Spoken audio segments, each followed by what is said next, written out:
역사의 뒤뜰 이 시간에는 신화가 된 사랑, 고려 공민왕과 노국공주의 사랑 이야기를 한번 해보고자 합니다. 원나라는 고려의 반란을 막기 위해서 고려 왕하고 원나라의 공주를 혼인을 시켰고 그 아들을 북경에 데리고 인질로 삼았던 것입니다. 결국 몽골 공주에 결혼한 자가 고려 왕이 되었고 몽골 공주의 아들이 된 자가 또 이어서 고려 왕이 되곤 했습니다. 그러니까 힘들이지 않고도 효과적으로 고려를 통치하는 방법이었죠. 자연히 모계 혈통인 원나라인 왕자에게 왕권은 돌아가게 되니까 왕들의 외가는 당연히 원나라의 혈통이 되는 것입니다. 7명의 고려 왕이 모두 몽골 공주와 결혼을 했었는데 이 7명의 고려 왕들은 부인 앞에서 꼼짝 못하고 고려 왕이 아닌 신하로 살았던 것입니다. 심지어 쿠빌라이 칸의 그 딸에게 장가든 충렬왕은 부인에게 맞고 살았을 정도였어요. 고려사에 보면 이런 기록이 있습니다. 충렬왕이 자기를 기다리지 않고 먼저 들어갔다고 욕을 하고 때리기도 했다. 자, 이런 기록이 있어요. 이렇게 되니까 공민왕에게 원나라 공주하고 결혼은 피하고 싶은 일이었을 것입니다. 그러나 1349년 공민왕은 원나라 공주 노국공주와 결혼을 하게 됩니다. 공민왕의 적극적인 선택이었습니다. 그 이유는 무엇일까요? 두 가지 이유에서였습니다. 첫째는 볼모 생활의 외로움 때문이었습니다. 12살의 볼모로 끌려온 이 어린 공민왕. 공민왕은 황제를 보호한다는 명목으로 그 인질들은 주로 원나라 황제의 호위군이 되었는데 공민왕도 황태자 시중을 들었습니다. 고려의 많은 왕들 역시 젊은 시절 원나라의 그 대도, 그러니까 원나라 수도, 지금 말하면 베이징이죠. 이 북경, 이 대도에서 황제의 호위군을 맡았던 것입니다. 그러나 공민왕은 고작 12살밖에 안 됐죠. 이곳에서의 공민왕은 단지 어머니와 생리배란 어린 아이일 뿐이었습니다. 외롭고 두려운 그 볼모 생활 때문에 일찍 서둘러서 결혼을 하게 됩니다. 그 다음 둘째 이유는 왕위 계승을 위해서였습니다. 1344년에 그 형 충혜왕이 600길에 오르면서 공민왕이 왕위에 올라야 했지만은 조카 충목왕이 오르고 그 후에도 또 충목왕의 서자 저가 공민왕을 제치고 충정왕이 되었던 것입니다. 이 위계질서를 무시하고 이렇게 공민왕은 두 차례에 걸쳐서 왕위 계승에 실패를 하게 됩니다. 그 실패하는 과정에 자신의 그 정치적 한계를 느꼈을 것이고 그 이유가 원나라 황실과 부모 관계를 형성하는 것이라는 것을 깨달았습니다.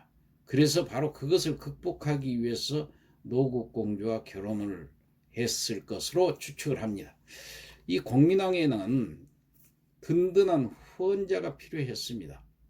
공민왕은 두 번의 왕위를 빼앗긴 지 불과 5개월 뒤에 노국공주와 서둘러서 혼례를 치르게 됩니다. 그리고 2년 뒤에 마침내 왕위에 오르게 되죠.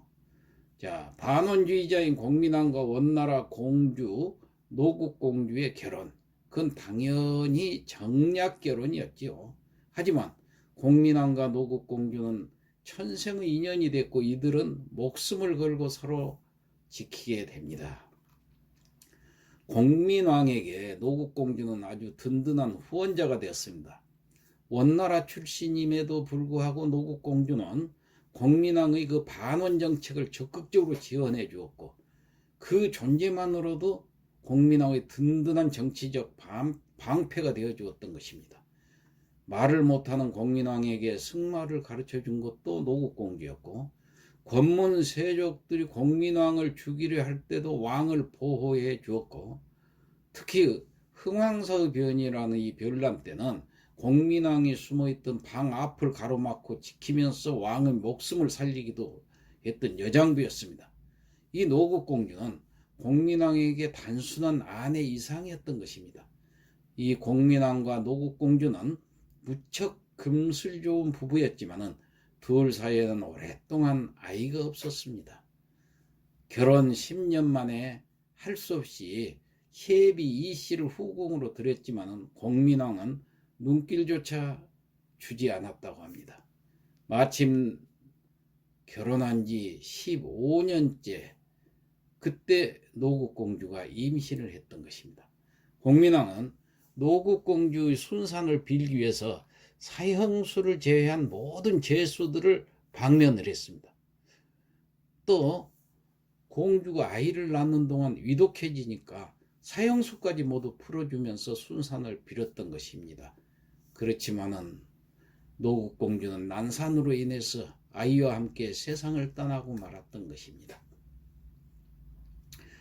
왕이 손수 공주의 진영을 그려놓고 밤낮으로 마주하고 밥을 먹으면서 슬피 울었으며 3년 동안 고기 반찬을 드리지 않았다. 조신으로 관직에 임명되거나 사신으로 가는 이들에게는 명을 해서 모두 능에 가서 참배하도록 했는데 한문에서 행하는 예와 같이 하게 했다고 고려사 공민왕 후비열전에 기록되어 있습니다.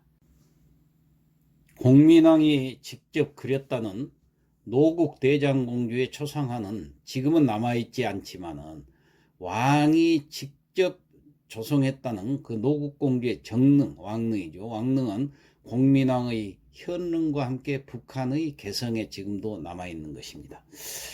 자, 아름다운 보배였던 노국공주를 떠나보내고 난 후에 공민왕은 끝없는 상심에 빠져서 술로서 시름을 달래며 죽은 노국공주를 추모하는 불사에만 전력했을 뿐 정치는 모두 신돈이라는 요승에게 맡기고 말았던 것입니다.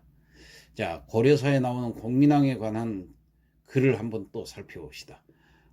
왕이 즉위하기 이전에는 총명하고 어질고 후덕하여 백성들의 기대를 모았고 즉위한 후에는 온갖 힘을 다해 올바른 정치를 이루었으므로 온 나라가 크게 기뻐하면서 태평성대의 도래를 기대했다.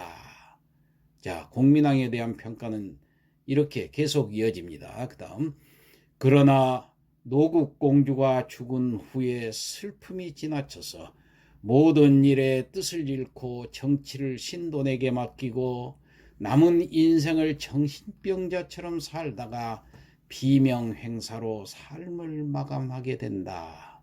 이렇게 또 적혀 있습니다. 자, 공민왕과 노국공주의 사랑은 참으로 아름다웠습니다. 그러나 그 사랑은 이렇게 슬픈 결말로 끝나게 되어 참으로 안타까운 심정을 가져다 줍니다. 네, 이상 마치겠습니다.